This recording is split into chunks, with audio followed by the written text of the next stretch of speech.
Welcome back to Stop Thinking Small. Today we're diving into part 2, what God actually thinks about you. The way you think about who you are is not a small thing. It is everything. Your self-perception shapes your life, your actions, and ultimately, your destiny. We are anchoring today's message in powerful truths. Psalm chapter 139, speaking of God's countless thoughts toward us, and Ephesians chapter 1, verse 4, declaring we were chosen before the world began.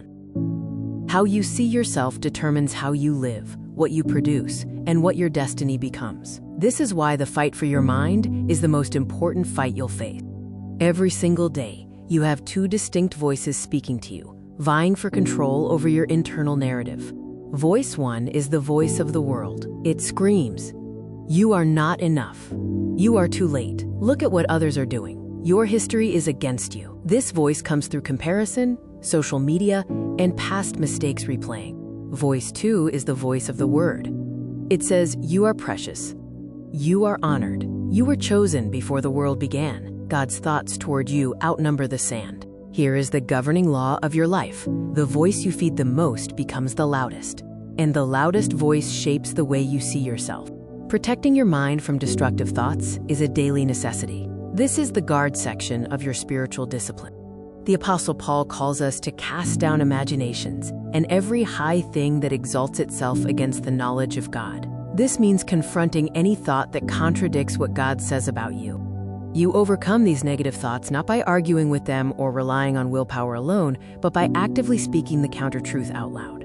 When the lie says you are not enough, you declare, "I am precious in the sight of God." When it says you are too far behind, you counter with, "God chose me before the foundation of the world."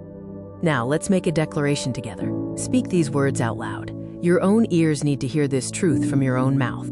Declare, "God's thoughts toward me are precious. They outnumber the sand. I only need to know He is thinking about me right now." Declare, "Before the foundation of the world, I was chosen in Christ, holy and without blame. That was His decision, and His decisions do not change." Declare, "I cast down every imagination that says I am not enough, too far gone, or forgotten. I bring every thought into captivity to the obedience of what God has said about me." The voice I feed from today is the Word, and the Word says, "I am precious. I am chosen. I am loved." I will not think small about what God thought great enough to choose before the world existed.